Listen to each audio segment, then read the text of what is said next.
வணக்கம், இது Tamil dialogue 2.0. Chinmayi versus Vairamuthu கன்னித்தீவு மாதிரி பாத்தீங்கன்னா இந்த பஞ்சாயத்து போயிட்டே இருக்கும் போல இருக்கு.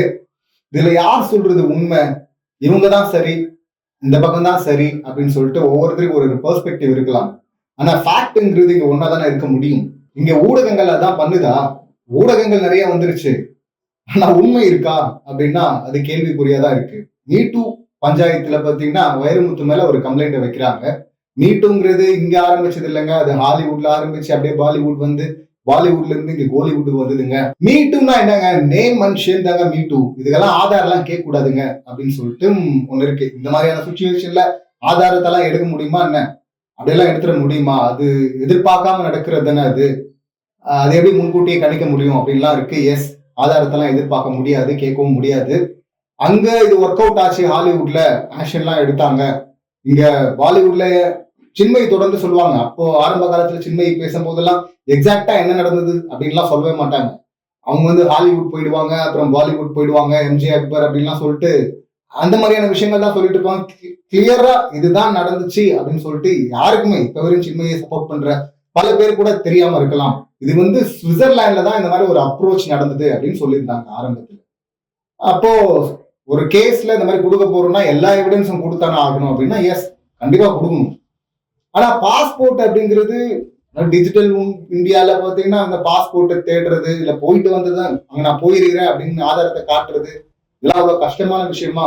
அது இல்லாம பாத்தீங்கன்னா அது ஒரு பிரைவேட் சந்திப்பா இருந்தா எஸ், அப்ப தேவைப்படும். வந்து இந்த மாதிரி நாங்க போனோம் பாருங்க பாஸ்போர்ட் ஆதாரத்தை அப்படின்னு காட்டலாம். பட் இது வந்து அவங்க போனது வந்து ஒரு பொது நிகழ்ச்சி. அது அங்க எல்லாரையும் டிக்கெட்லாம் சேல் பண்ணி கூப்பிட்டு இருக்கிறாங்க. ஒரு நிதி திருட்டல் நிகழ்ச்சின்னு நினைக்கிறேன், இலங்கை சம்பந்தமா, ஈழம் சம்பந்தமா. அப்படி இருக்கும்போது இது நான் போவே இல்லை, இல்ல இவங்க வரவே இல்லை அப்படின்லாம் யாரும் சொல்ல முடியாது. எல்லாருமே அங்க பார்த்துருக்காங்க அந்த மாதிரி நிகழ்ச்சி நடந்தது உண்மை. அதுக்கான இன்விடேஷன் இருக்கும், அதுக்காக இவங்க சேலரி கூட அனுப்பியிருப்பாங்க, செக் கொடுத்துருக்கலாம். அந்த ஆதாரங்கள்லாம் இருக்குல்ல, அதெல்லாம் சப்மிட் பண்ணலாம். ஆப்போசிட்ல வந்து இதை மறுத்துருவாங்களோ, நான் அந்த மாதிரி போவே இல்லை, அவங்கள பார்க்கவே இல்லைன்னு சொல்லுவாங்களோ அப்படின்ற அந்த இடத்துக்கு போகக்கூடாது அப்படிங்கிறதுக்காக இந்த ஆதாரம் தேவைப்படும். பட் இதுல பாஸ்போர்ட்ங்கிறது ஒரு முக்கியமான ஆதாரமே கிடையாது. ஆனா அவங்க பாஸ்போர்ட்டை தேடுறாங்க, தேடிட்டே இருந்தாங்க, கடைசி வரையும் அது கொடுக்கவே இல்லை அப்படின்னு நினைக்கிறேன். முதல்ல அது ஆதாரமே இல்லை தானே. அப்ப பாத்தீங்கன்னா இந்த வைரமுத்துக்கு ஆதரவா ஒருத்தர் பேச வர்றாரு, அந்த நிகழ்ச்சியை நடத்தினவர், அங்க மியூசிக் டைரக்டரா இருந்தவர் இனியன் அப்படின்னு நினைக்கிறேன்.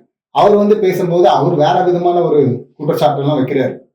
இப்ப இவங்க சின்மயியுடைய அம்மா வந்து ஒண்ணு சொல்றாங்க. அந்த டைம்ல அவங்க சொல்றாங்க, இந்த மாதிரி வந்து அப்ரோச் நடந்தது, நாங்க ஒரு வீட்டுல தங்கி இருந்தோம், அவர் ஒரு ஹோட்டல்ல தங்கி இருந்தாரு கவிஞர், அங்க வந்து கூப்பிட்டாரு, ஒரு நேரடியா இல்லாம ஒரு ஆள் மூலமா கூப்பிட்டாங்க, அப்ரோச் நடந்தது அப்படின்னு சொல்லும் போது அப்ப கோவமா இவங்களே சொல்லிட்டாங்களாம், கவிஞர் will be behind the bars அப்படின்னு நான் கோவமா சொல்லிட்டேன் அப்படின்னு இவங்களே சொல்லியிருக்கிறாங்க.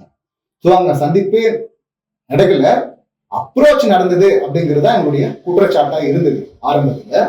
அப்போ பேச வந்த இனியே வந்து அதுக்கெல்லாம் வாய்ப்பே கிடையாது, அது மாதிரி நடக்கவே கிடையாது அப்படின்லாம் சொல்லிட்டு இருந்தாரு. அது இல்லாம அவர் இன்னும் இவங்க மேல ஒரு குற்றச்சாட்டை வச்சாரு. இவங்க வந்து ஒரு வீட்டுல கெஸ்ட் வீட்டுல போய் தங்க வச்சிருந்தா அங்க வந்து குடிச்சிட்டு பயங்கரமா ஆட்டெல்லாம் போட்டு ஒரு டார்ச்சர் பண்ணிட்டாங்க அப்படின்னு அவர் வந்து ஒரு குற்றச்சாட்டை வச்சிருந்தாரு. அதுக்கு சின்மயி அவருடைய அம்மா வந்து கபோதி அயோக்கிய ராஸ்கல் அப்படின்லாம் வந்து அந்த இசையமைப்பாளர் வந்து திட்டிலாம் இருந்தாங்க.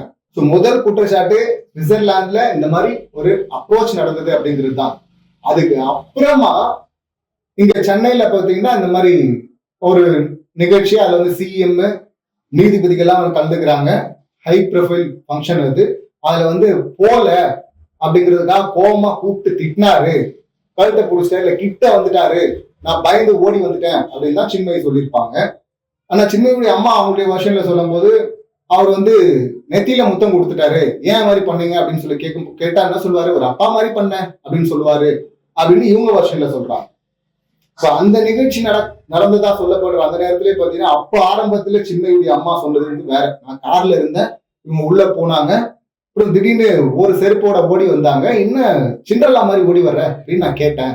லாஸ்ட் இயர் ஒரு யூடியூப் சேனல்ல பேசியிருக்காங்க, அதுல அவங்க பேசும்போது சொல்றாங்க, நான் வந்து உள்ள போனேன், படிக்கட்டுல நின்றுட்டு இருந்தேன், கார் பார்க் பண்ணிட்டு போறதுக்கு லேட் ஆச்சு, அதுக்குள்ள பாத்தீங்கன்னா அவங்க படிக்கட்டுல ஒத்த செருப்போட ஓடி வந்தா, அப்போ வந்து என்னடி சிண்டர்லா மாதிரி வர்ற அப்படின்னு நான் கேட்டேன். சிண்டர்லா வந்து ஒரே மாதிரி தான் சொல்றாங்க, நான் முதல்ல கார்ல இருந்தான் அப்படின்னாங்க, அதுக்கப்புறம் பாத்தீங்கன்னா படிக்கட்டுல நின்று இருந்தேன், இந்த விஷயம் பேசும்போது அவங்க கோவப்படுறதை விட வைரமுத்து அவருடைய வீட்டு வாசல்ல திரிசூலம் இருக்கு, அதை வச்சு வழிபாடு நடக்குது அங்க, அந்த மாதிரிலாம் வச்சிருக்காங்க, இது மூட நம்பிக்கை இல்லையா அப்படின்னு சொல்லிட்டு அவர் வந்து ஒரு சரியான மனுஷன் இல்லை அப்படின்லாம் சொல்லிட்டு எக்கச்சக்கமா கோவப்பட்டிருப்பாங்க.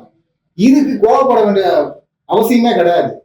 அது அவருக்கு நம்பிக்கை இல்லைனாலும் அவர் வீட்டுல இருக்கவங்க அதை நம்பலாம், அதை செய்யலாம். பெண் வந்து ஒரு செருப்போட ஒருத்தர் மீட் பண்ண போயிருக்கிறாங்க, ஒரு செருப்போட ஓடி வந்தா என்ன சிண்ட்ரெல்லா மாதிரி ஓடி வர்ற அப்படின்னு கேட்டேன், எனக்கு நல்லா ஞாபகம் இருக்குன்றாங்க. எப்படி கேட்பாங்க அந்த மாதிரி ஒரு ஒரு விஷயம் புரியவே இல்லை.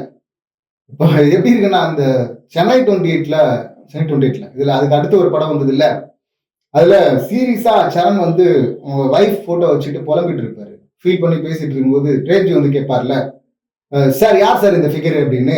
அந்த மாதிரி சம்மந்தம் இல்லாம இருக்குல்ல, அது காமெடி, அதெல்லாம் ஹாலிவுட் ஸ்டைல் ஆஃப் காமெடி. அது அவெஞ்சர் மாதிரியான படங்கள்ல வரும், சீரியஸான இடத்துல காமெடி பண்ற. அது ஃப்ரெண்ட்ஸுக்குள்ள நடக்கும். ஒரு ஃபேமிலியில இந்த மாதிரி ஒரு பெண் ஓடி வரும்போது இன்னும் சிண்ட்ரெல்லா மாதிரி வர்ற அப்படின்னா நீங்க எதிர்பார்த்தீங்களா அந்த மாதிரி ஓடி வருவாங்க அப்படின்னு சொல்லிட்டு அப்படிங்கிற அந்த கேள்வி வருது இல்ல. அது அந்த ஆங்கிள் பார்த்தாலுமே வந்து அது ரொம்ப வியப்பா இருக்கு எனக்கு. ஒரு சீரியஸான விஷயம் நடக்குதுங்க, இப்ப ஃப்ரெண்ட்ஸ் எல்லாம் மாற்றோம், ஒரு பயங்கரமான சீரியஸான விஷயமா கூட இருக்கும். லேட்டரா அதை பத்தி பேசும்போது அப்ப வந்து காமெடி அடிச்சு பேசலாம், காமெடியா ஏய் இவன் எப்படி தெரியுமா இருந்தான், அவன் எப்படி தெரியுமா வந்தான் அப்படின்னு. ஆனா இந்த மாதிரி ஒரு ஃபேமிலிக்குள்ள இருக்கிற ஒரு பர்சன் இந்த மாதிரி ஓடி வரும்போது ஒரு முக்கியமான விஷயத்துல என்னாச்சுன்னு பதறுவாங்களா, எதுவும் என்னன்னு சொல்லி தீரு அப்படின்னு சொல்லிட்டு அங்கே கேட்க தேவையில்லை. ஆனா அந்த இடத்துல இருந்து என்ன சிண்டர்லா மாதிரி வர்ற அப்படின்னு சொல்லிட்டு ஒருத்தன் கமெண்ட் பண்ணுவாங்க அப்படிங்கிறது பயங்கர வியப்பா இருக்கு எனக்கு. இப்ப வரைக்கும் அதை ஏற்றுக்கவே முடியல. சின்மயி விஷயத்துல ஆரம்பத்துல இருந்து இப்ப வரை என்ன நடந்துச்சு அப்படின்னு பார்த்தாதான் இது என்ன மாதிரியான டைரக்ஷன்ல போயிட்டு இருக்கு அப்படின்னு சொல்லிட்டு ஓரளவுக்காவது ஒரு புரிதல் வர வாய்ப்பு இருக்கு அப்படின்னு நினைக்கிறேன். தமிழை ஆண்டாள் அப்படின்னு சொல்லிட்டு ஒரு கட்டுரை ஆண்டாளை பத்தி ஒரு கட்டுரை எழுதிட்டு இருக்காரு வைரமுத்து அவர்கள். அதுல ஃபாரின் ரைட்டர்ஸ் 2 பேர், ஆராய்ச்சியாளர்கள் 2 பேர் வந்து இந்த மாதிரி கோட் பண்ணிருக்கிறாங்க அவங்க புத்தகத்துல அப்படின்னு சொல்லிட்டு ஒரு கோட்டை எடுத்து இங்க போட்டதுனால இவங்க எல்லாம் தப்பா ஆண்டாளை வந்து எழுதிட்டாரு, சித்தரிக்கிறாரு அப்படின்னு சொல்லிட்டு இவர் மேல கோவப்பட்டாங்க. அப்போ ஒரு ஜியர் கூட பாத்தீங்கன்னா சோடா பாட்டில் எடுத்து வீசுவேன் அப்படின்லாம், அடிச்சிருவேன் அப்படின்லாம் கூட பேசியிருந்தார்ல, போராட்டம் எல்லாம் பண்றாருலாம் பண்ணிட்டு இருந்தாங்க. சோ இதெல்லாம் நடந்தது. அப்ப அது தொடர்ந்து இது நடக்கும்போது அப்போ ஒருத்தர் வந்து நீ அப்ப மாதிரி பேசினல்ல, எழுதுனல்ல, அதனாலதான் உனக்கு இது மாதிரி நடந்துச்சு அப்படின்னு சொல்லும் போது அப்ப சில பேர் வந்து அப்ப திட்டமிட்டு பண்றீங்களா அப்படின்னு கேட்டாங்க. அப்ப நியூஸ் 7ல பாத்தீங்கன்னா மதன் ரவிச்சந்திரன் அப்படின்னு சொல்லிட்டு ஒரு ரிப்போர்ட் இருந்தார்ல, ஒரு இந்த ஸ்ட்ரிங் ஆபரேஷன் எல்லாம் பண்றதுலாம் சொல்லுவார்ல, நிறைய வீடியோ எல்லாம் போட்டிருக்கிறாரு, நிறைய பேர் எடுத்து இழுத்து வீதியில விட்டுருக்கிறாரு. அவர் வந்து நியூஸ் 7ல ஏஆர் ரஹ்மான் அவருடைய சிஸ்டரை வந்து இன்டர்வியூ பண்றாரு. இப்ப அவங்க வந்து சொன்னதான் கொஞ்சம் ஏத்துக்கிற மாதிரி இருக்கும். ஏன்னா பொதுவாக ஒருத்தர் வந்து சொல்றாங்க அப்படின்னும் போது எல்லாம் அதை பார்த்தாங்க, அது பெருசா பேசப்பட்டது. அப்ப அவங்க சொன்னது வந்து இது ஒரு ஓப்பன் சீக்ரெட் தானே அப்படின்ட்டாங்க. அது எல்லாருக்கும் பேர் அதிர்ச்சியா இருந்துச்சு, ஓப்பன் சீக்ரெட்டா? அப்ப என்ன பண்ணிட்டு இருந்தாங்க பெரிய தலைகள்லாம்? ஓப்பன் சீக்ரெட் அப்படின்னா இது கேள்விப்பட்டதா? இது மற்ற இண்டஸ்ட்ரியை விட இதுல வந்து அதிகமாவே இருக்கும். ஏன்னா குற்றச்சாட்டுகள் சொல்றேன், இதுலதான் ஒரு செக்ஷனே வச்சிருந்தாங்களே ரிப்போர்ட்டர்ஸ் எல்லாம், சினிமா பத்திரிகையாளர்கள்லாம் கிசு கிசு அப்படின்னு சொல்லிட்டு எழுதுவாங்கல்ல, இந்த நம்பர் அந்த நம்பர் நடிகை, இந்த நம்பர் நடிகர் அப்படின்லாம். அப்ப இது ஒரு ஒரு வேலையாவே அவங்க செஞ்சுட்டு இருந்தாங்க. அந்த கிசு கிசுல ஏதாவது உண்மை இருக்குமானா இல்ல, மத்தவங்கள பார்க்கும் பத்தி வரும்போது அது இருக்குமோ அப்படின்னு தோணும். நம்ம பத்தி வரும்போது என்னடா பைத்தியார்த்தனமா எழுதிட்டு இருக்காங்க, இவ்வளவு மோசமா எழுதுறாங்க, கோபம் வரும் அப்படிலாம் நிறைய பேர் அதை பத்தி சொல்லியிருக்கிறாங்க. நம்ம ஹை லெவல்ல இன்ஸ்பிரேஷனை வச்சிருக்கோம்ல, அவர் மேல கூட பாத்தீங்கன்னா ஒருத்தரை சொல்ல, நீங்க யார நினைச்சீங்க அந்த இடத்துல ஃபீல் பண்ணீங்க? அவங்க எல்லாரும் மேல இந்த மாதிரி ஒரு குற்றச்சாட்டு இருக்குங்க. இண்டஸ்ட்ரிக்குள்ள இருக்கு, பல பேர் இதை பேசுவாங்க, அவ்வளவு பக்கத்துல இருந்து பார்த்த மாதிரி பேசுவாங்க. நாமளும் கேட்போம், பைல்வான கேட்பாங்க, லைட்டு போட்டு பாத்தியா, விளக்கு பிடிச்சான்னு, அதே போலதான் பேசிட்டு இருப்பாங்க, விளக்கு பிடிச்ச மாதிரியே பேசிட்டு இருப்பாங்க. இது வந்து அவங்க ஒரு பொழுதுபோக்காவே பேசிட்டு இருப்பாங்க கதை. அவங்க சொல்லும் போதே தெரியும் இதெல்லாம் பக்கா கதை கட்டிட்டு இருக்காங்க, இது நடக்க வாய்ப்பே கிடையாது அப்படின்னு சொல்லிட்டு. ரஹ்மானுடைய சிஸ்டர் வந்து சொல்றாங்கன்னா அதை முற்றிலும் புறந்தளவும் முடியாது. ஓப்பன் சீக்ரெட்ங்கிறது தான் ரொம்ப பெரிய ஆச்சரியமாவும் அதிர்ச்சியாகவும் இருந்தது. சோ அவங்க அதோட நிறுத்தல, கூட இன்னொரு பக்கம் சொன்னாங்க சின்மயும் பாத்தீங்கன்னா அவ்வளவு எல்லாம் வந்து பயந்து பம்மி போற ஆள்லாம் கிடையாதுங்க. அவங்க அம்மா எல்லாம் வந்து பாத்தீங்கன்னா என்கிட்டயே, நான் ரஹ்மானோட சிஸ்டர், என்கிட்டயே ஒரு ஃபங்க்ஷன்ல வந்து பாத்தீங்கன்னா அவ்வளவு கராரா பேசினாங்க, அவ்வளவு கோபமா பேசினாங்க. அப்படியெல்லாம் அவங்க பயந்து பம்மிட்டு ஐயோ இது வெளியே சொன்னா என்ன ஆகுமோ அப்படின்லாம் நினைக்கிறாள் அவங்க கிடையாது அப்படின்னு சொல்லிட்டு அந்த பக்கமும் ஒண்ணு போட்டு போயிட்டாங்க. சின்மைக்கு ஆதரவா இவங்க வந்து பேசியிருக்கிறாங்கப்பா அப்படின்னு சொல்லிட்டு அதை கோட் பண்றவங்க ஒண்ணு ரஹ்மான் அவருடைய சிஸ்டரை பத்தி சொல்லுவாங்க, அடுத்து பாத்தீங்கன்னா இப்ப ரீசெண்டா சுசித்ரா அந்த லிஸ்ட்ல சேர்த்துக்கிறாங்க. சுசித்ரா அப்படின்னும் போது நமக்கு சிரிப்பா இருக்கு. ஒரு விஷயம் என்னன்னா, சுச்சி லீக்ஸ் அப்படின்னு சொல்லிட்டு இதுக்கு முன்னாடி மீட்டுக்கு முன்னாடி அது ரொம்ப ஃபேமஸ் ஆனது. அதுல நிறைய பதிவுகள்லாம் வந்தது, சிலருடைய அந்தரங்கள்லாம் வந்தது. அதுல சின்மயை பத்தி இவங்க போட்டிருந்தாங்க, 4 முறை 5 முறை அபோர்ட் பண்ணாங்க இந்த கிளினிக்ல அப்படின்லாம். அப்ப சின்மயை அதுக்கு கோவமா ரியாக்ட் பண்ணியிருந்தாங்க. நிச்சயமா பண்ணுவாங்கல்ல, கோவமா ரியாக்ட் பண்ணியிருந்தாங்க. அவன் மனநலம் சரியில்லை, போய் அங்க போய் பார்க்கணும். சுசித்ராவுடைய கணவர் வந்து ரிக்வெஸ்ட் பண்ணாரு, கார்த்திக்.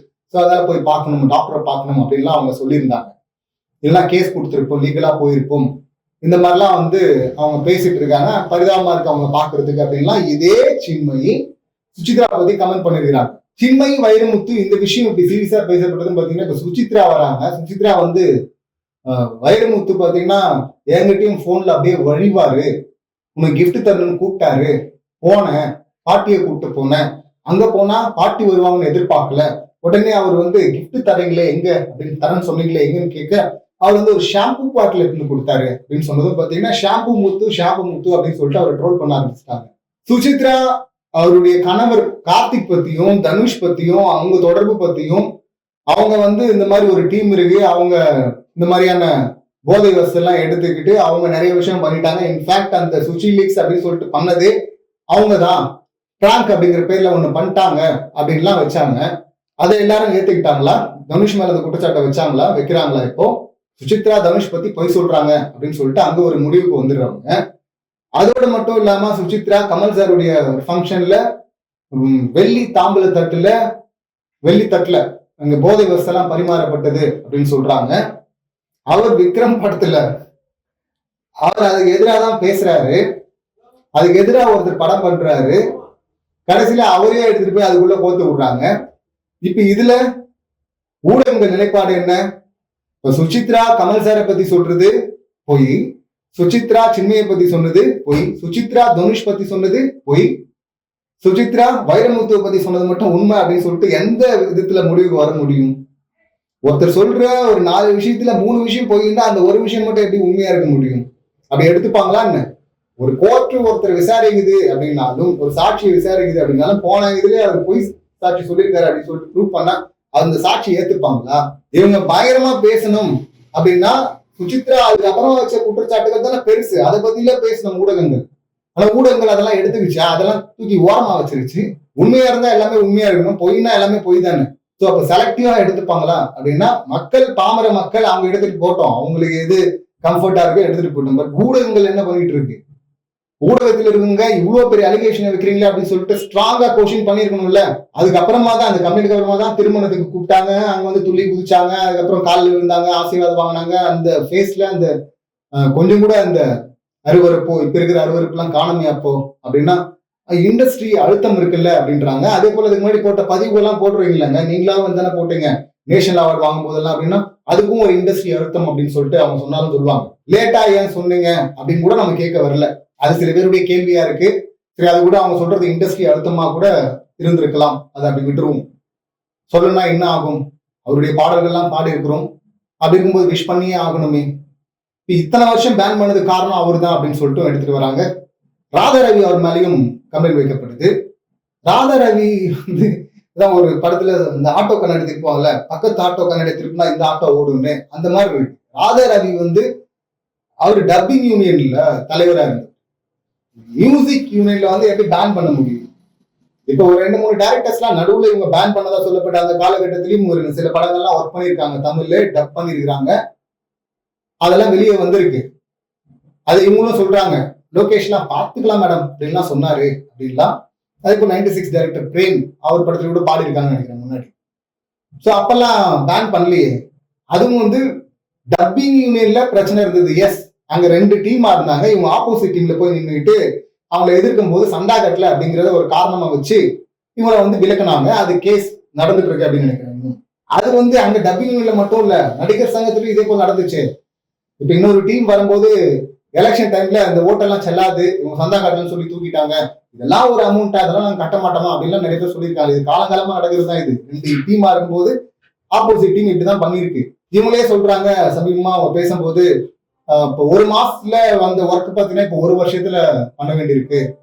ஒரு மாசத்துக்கு ஒரு 20-30 ஒர்க் வரும் அப்படின்னா இப்பெல்லாம் வருஷத்துக்கே அவ்வளவுதான் வருது அப்படின்னா எல்லாருமே ஒரு காலகட்டத்துல ஃபீல் அவுட் ஆகிதானே ஆகணும், நடக்கும்ல.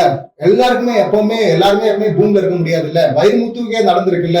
இளையராஜா வைரமுத்து கூட்டணி பிரேக் ஆகுது, அதுக்கப்புறம் வாய்ப்பு இல்லாம தானே இவர் இருக்காரு.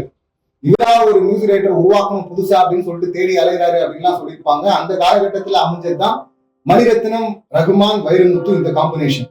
அதுக்கப்புறம் பாத்தீங்கன்னா எல்லாமே பீக் வெற்றி தான். அப்படிப்பட்ட ஸ்ட்ராங்கான கூட்டணி உடையறதுக்கு காரணமா இருந்ததே பாத்தீங்கன்னா இந்த சின்மை, இந்த மீட்டு அலிகேஷன் தான். ரஹ்மானுடைய சிஸ்டர் அவங்க அப்ப பேசும்போது சொல்லியிருப்பாங்க, இந்த மாதிரியான ஒரு கான்ட்ரவர்சியில யாராவது சிக்கினாங்கன்னா அவங்களோட ரஹ்மான் வேலை செய்ய விரும்ப மாட்டாரு அப்படின்னு சொல்லிட்டு முன்னாடியே சொல்லிட்டாங்க அவங்க. ரஹ்மான் அதை முன்னாடி சொன்னாரா அப்படின்றதுலாம் தெரியல. ஆனா இவங்களா சொல்லிட்டாங்க, கான்ட்ரவர்சி யாருன்னா சிக்கினாங்கன்னா அவர் வேலை செய்ய மாட்டாருங்க அப்படின்னு சொல்லிட்டு. அதுக்கப்புறம் சின்மையும் கூட அவர் வேலை செய்யறாரு. ஆனா வைரமுத்துவோட அந்த டீம் திரும்ப வேலை செய்யவே இல்லை. இவங்க எப்பவுமே இதை பேசிட்டே இருக்கிறாங்களா அப்படின்னு பார்த்தா அதுவும் இல்லை. எப்பெல்லாம் வைரமுத்துக்கு சில வருடங்கள் முன்னாடி வைரமுத்துக்கு கேரளால இருந்து ஒரு அவார்டு கொடுக்குறாங்க. அப்ப திடீர்னு மறுபடியும் இதை பத்தி பேச ஆரம்பிக்கிறாங்க, திட்ட ஆரம்பிக்கிறாங்க. பேசுறாங்கன்னு சொல்ல முடியாது, சின்ன திட்டி பதிவுலாம் போடுறாங்க. அப்ப ஊடகங்கள் அதை கவர் பண்ணுது. அதுக்கப்புறமா பாத்தீங்கன்னா ஒரு ஃபங்க்ஷன் நடக்குது. அதுக்கு முன்னாடியே அதுக்கப்புறமா தெரியல, ஒரு ஃபங்க்ஷன். அதுல மயில்சாமி அண்ணாதுரை அவர்கள் கலந்துக்கிறாரு, கமல்ஹாசன் கலந்துக்கிறாரு, வைரமுத்து ஃபங்க்ஷன்.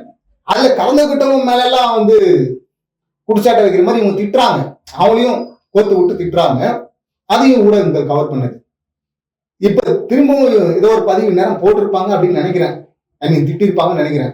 ஏன்னா சிஎம் கிட்ட போயிட்டு வைரமுத்து தன் 2 மகன்களோட, மதன் கார்கே அண்ட் இன்னொருத்தர் இருக்காருல, 2 பேரோட, கபிலன் வைரமுத்து அப்படின்னு நினைக்கிறேன், அவரு இன்வைட் பண்றாரு அவருடைய ஃபங்க்ஷனுக்கு. நிச்சயமா சிஎம் வருவார் அப்படின்னு நினைக்கிறேன்.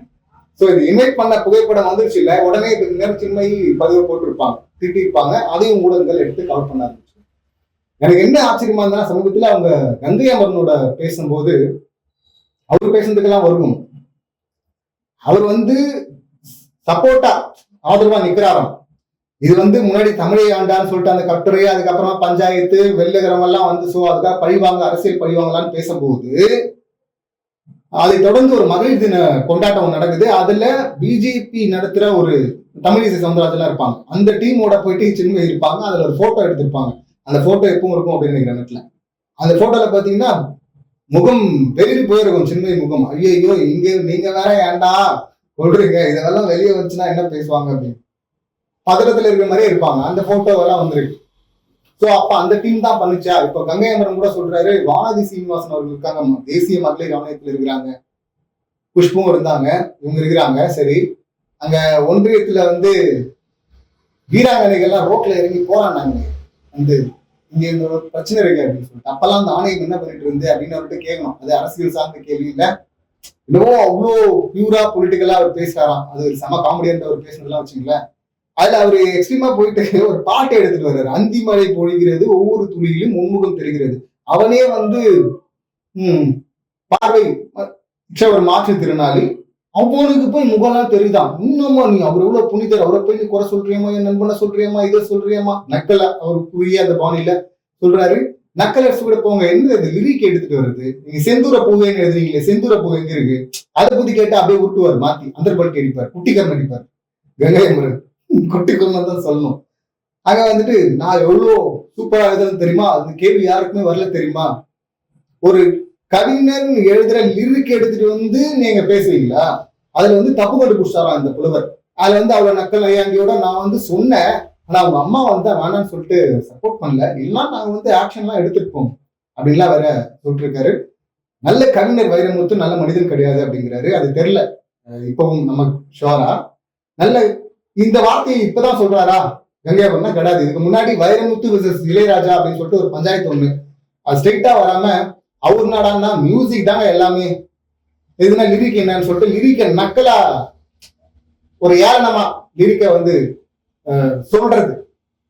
ஒரு பாட்டு லிரிக் இருக்குன்னா நக்கலா சொல்லிட்டு இதுல என்ன இருக்கு, இது ஒண்ணுமே இல்ல, இல்லப்பா இசையில தான் இருக்கு அப்படின்னு ராஜா சார் சொல்ல, அதுக்கு வைரமுத்து அவர் சொல்லியிருந்தாரு வார்த்தைகள் தான் முக்கியம் அப்படின்னு சொல்லி அவர் பேச, அப்ப லிரிக்கும் முக்கியம் இல்ல, லிரிக்கும் முக்கியம் இல்ல அப்படின்னு சொல்லக்கூடிய கங்கை அமரன், அதை நான் தான் சொல்லுவேன், மத்தவங்க யாரும் சொல்லக்கூடாது அப்படின்னு அப்ப அந்த பஞ்சாயத்துல பேசும்போது வைரமுத்து நல்ல கவிஞரா இருக்கலாம், நல்ல மனிதர் கிடையாதுன்னு அப்படின்னு எக்ஸாக்டா அந்த ஸ்டேட்மெண்ட் சொல்லியிருப்பார்.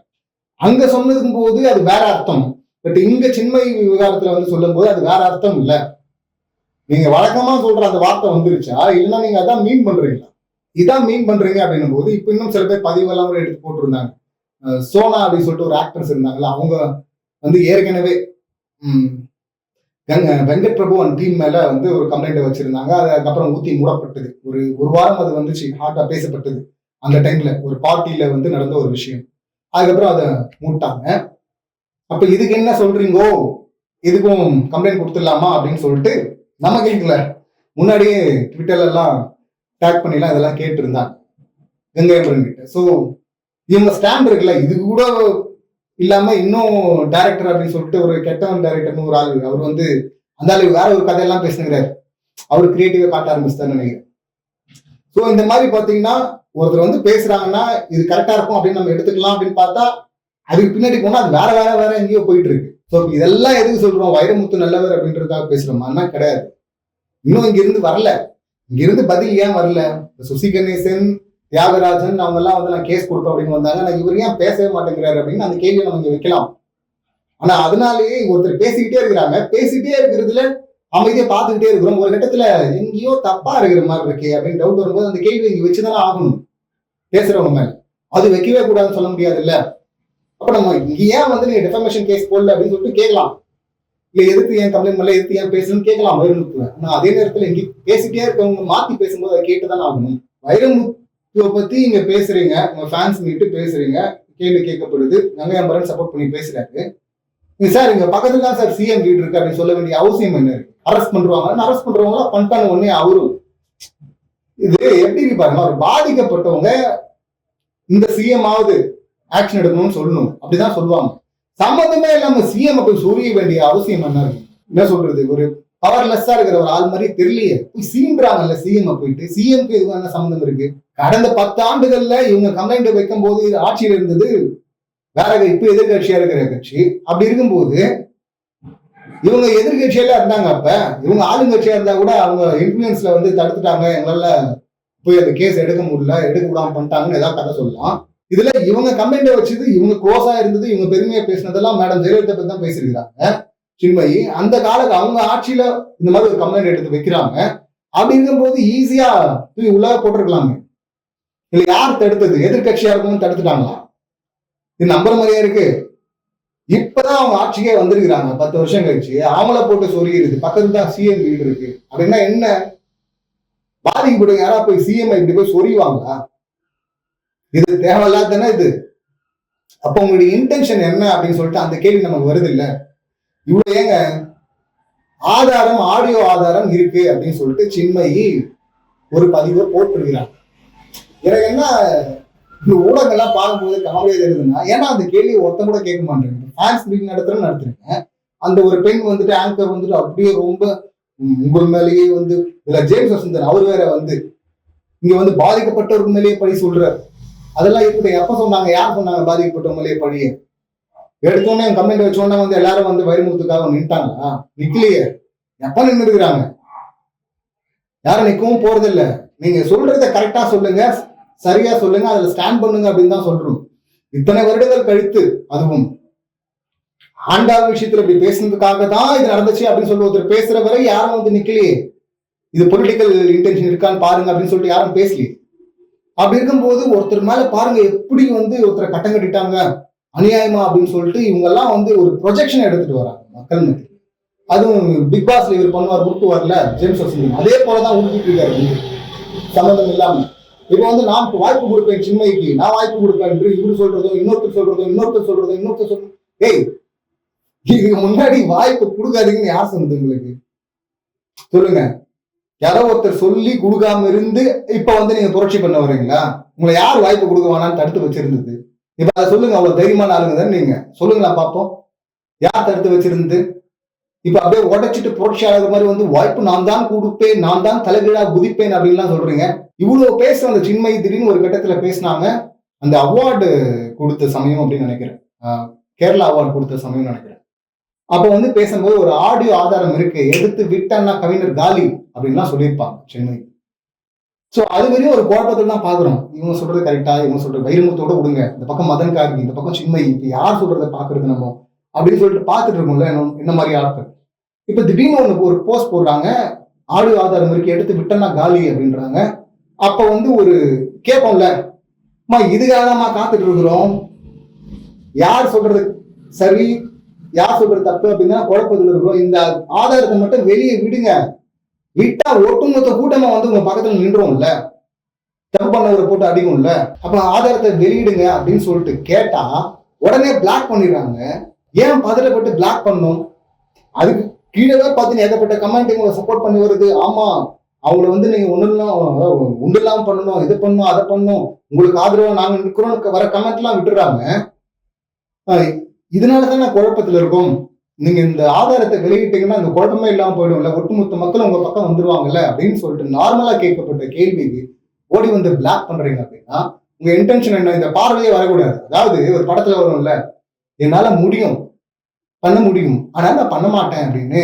அது மாதிரி ஒரு வேற ஒரு ஆள் சொன்னா பரவாயில்ல, என்னால ஹெல்ப் பண்ண முடியும் ஆனா பண்ண மாட்டேன்னு சொன்னா, சம்பந்தப்பட்ட ஆளே பாத்தீங்கன்னா என்கிட்ட ஆதாரம் இருக்கு, வெளியிட முடியும் ஆனா நான் வெளியிட மாட்டேன் அப்படின்னா எப்படி இருக்கு இது? எப்படி எடுத்துக்கிறது இத? இந்த பதிவை போட்டவங்க இவங்க தெளிவா தான் போட்டிருக்கிறாங்க. சுச்சி லீக்ஸ் மாதிரி வந்து வேற ஒரு அட்மின் போட்டாங்க, பிராங்க் பண்ணிட்டாங்க அப்படின்லாம் இவங்க சொல்லல, இவங்க தானே போட்டிருக்காங்க. அதை வெளியிடக்கூடாது அப்படின்னு சொல்லிட்டு யார் தடுத்து வச்சிருக்கிறாங்க? யாராவது தடுத்து இருந்தா அப்ப பேசவே கூடாது. ஆனா நான் வருவேன், வெளியில பேசுவேன், சிஎம் போட்டு சொறிவேன் சம்பந்தம் இல்லாம, ஆடியோ ஆதாரம் என்கிட்ட இருக்கா நான் வெளியிட மாட்டேன் அப்படின்னா இது என்ன விளையாட்டு? இல்ல ஒரு சும்மா ஒரு கோவத்துல ஒண்ணு பேசிட்டேன் அப்படின்னு சொல்லுவாங்களா? வந்து ஒரு பதிவை போட்டேன் அப்படின்னு சொல்லுவாங்களா? சொல்ல முடியாதுல்ல. அப்படி சரி, அவங்க கூட கேட்க தேவையில்ல. இந்த ஊடகங்கள்லாம் என்ன பண்ணிட்டு இருக்கு, அந்த பெண் ஆங்கர் இருக்காங்க, அவங்க என்ன பண்ணிட்டு இருக்காங்க, இதெல்லாம் பார்க்கலையா? இல்ல அந்த ஆதாரத்தை இப்பதான் அவங்க கங்கை அமரன் சார் இருக்காரு, கொடுத்தா வெளியிட மாட்டாரு. நோ மீன்ஸ் நோ, அது கரெக்ட் தான். அது யாரா இருந்தாலுமே அந்த ஸ்டாண்டு தான் நம்ம நிக்கிறோம். அதனால இவங்க இதுக்கு முன்னாடி எப்படி தெரியுமா, அதுக்கு பின்னாடி எப்படி தெரியுமா, இவங்க எப்படி தெரியுமா, அதெல்லாம் பேசவே கூடாது. நோ மீன்ஸ் நோ தான். தப்பு பண்ணா தப்பு தான். அது இது நோ மீன்ஸ் நோ அப்படிங்கிற அந்த கேட்டகரியில இது வராது. ஆதாரத்தை வச்சுக்கிட்டு இருந்து வெளியிடாம நான் எப்படியே டிராக் பண்ணிட்டே இருப்பேன் அப்படின்னு சொன்னா, அந்த காலகட்டத்துல ஆட்சியிலே இல்லைங்க, 10 ஆண்டுகள். அவங்கதான் காரணம் சொல்றதும். இப்ப அவங்க ஆட்சியில் இருக்கிறாங்க, அவங்க ஆட்சியில் இருக்கும்போது சம்மந்தமே இல்லாம நீங்க எனக்கு ஆதரவா பேசுனீங்கன்னா அவங்க வந்து அரெஸ்ட் பண்ணுவாங்க, பக்கத்துல தான் சிஎம் வீடுன்னு ஆட்சியில் இருக்கவங்களே சொரியக்கூடிய ஒரு ஆளு ஆட்சியில் இல்லாத போது அவங்கள பார்த்து பயந்து பம்மிட்டு இருந்தாங்கன்றத நம்புற மாதிரியா இருக்கு? ஏதாவது லாஜிக் இருக்கா? இது தெரியாம வந்து பெண்கள் குற்றச்சாட்டை வைக்கிறாங்க, வெளியே வந்து பேசும்போதே அவங்க மேலேயே பழிய சொல்றாங்க அப்படின்னு வேற மாதிரி திருப்பது இருக்குல்ல. ஜேம்ஸ் வசந்த் மாதிரி நேத்து எழுந்துட்டு பேசுறது இருக்குல்ல, அதெல்லாம் பேசக்கூடாது இல்ல. அவர் எல்லா பதிவும் பார்ப்பேன் நானு, எல்லாத்துக்கும் பதில் சொல்லுவோம் பேசக்கூடிய ஆள் ஜேம்ஸ் வசந்தன் சார். எங்க சார் அந்த ஆடியோ ஆதாரம்? இதை நம்ம கேட்கல சார், எவிடன்ஸ் கொடுங்க எல்லாம் கேட்கல. என்கிட்ட எவிடன்ஸ் இருக்கு, வெளியே விட்டனா நீ காலின்னு இவங்க தான் சொல்லியிருக்கிறாங்க. இவங்க சொன்ன அந்த ஆடியோ ஆதாரம் எங்க? நீங்க வாய்ப்பு கொடுப்பீங்க கொடுக்க மாட்டீங்கலாம் இருக்கட்டும், முதல்ல அதை வெளியிட்ட சொல்லுங்க சார். அப்படி வெளியே விட்டாங்கன்னா எல்லாம் ஒரே அணியில் நின்றுலாம் வந்து எதுக்கு இங்க கொஞ்சம் அங்க கொஞ்சம் இல்ல நடுவுல கொஞ்சம் ஏன் நிக்கணும்? எது இவங்களை தடுக்குது, எது சின்மையை தடுக்குது, எது ஊடகங்களை இந்த கேள்வி கேட்க விடாம தடுக்குது? ஊடகங்கள் பேசிடுச்சு, உண்மை இருக்கான்னா நிச்சயமா இல்ல. டிபேட்ல பேசுற மாதிரி இது 1 மணி நேரம் தான் இருக்கு, ஆளுக்கு 10 நிமிஷம் 10 நிமிஷம் பேசலாம். என் டைம்ல நான் என்ன வேணா பேசிக்கிறேன், உன் டைம்ல என்ன வேணா பேசிக்கோ அப்படின்னு நான் பேசிட்டு போக முடியும். ஸோ பதிலே கிடைக்காது. இப்போ ஒரு ஃபங்க்ஷன் நடக்க போகுது இல்லை, வைரமுத்து ஃபங்க்ஷன், திரும்ப வந்து திட்ட போறாங்க. அடுத்து ஒவ்வொருத்தர் பேசும்போதும் இது அடுத்து கன்னித்தீவு மாதிரி நின்று போயிட்டே இருக்கும்னு நினைக்கிறேன். கடைசி வரையும் ஒரு முடிவு உண்மை தெரிய போறதுல நினைக்கிறேன். டைரக்டர் சமுத்திரகனி சார் படம் அவர்கள நிமிர்ந்து நெல் அப்படின்னு நினைக்கிறேன். நம்மள பதட்டத்திலேயே வச்சிருப்பானுங்க அப்படின்னு சொல்லுவார்ல ஊடகத்தை பத்தி சொல்லும் போது, அந்த மாதிரிதான் நம்மள குழப்பத்திலேயே வச்சுட்டு இருக்கு இந்த ஊடகங்கள். இதுல ஃபேக்ட் எது எவ்வளோ அப்படின்னு சம்மந்தப்பட்டவங்க தான் தெரியும். நடந்த எல்லா நிகழ்வும் சொல்லிட்டேன். உங்க பெர்ஸ்பெக்டிவ் என்ன அப்படின்னு சொல்லிட்டு கமெண்ட் பண்ணுங்க. மீண்டும் அடுத்த வீடியோல சந்திக்கலாம். நன்றி, வணக்கம்.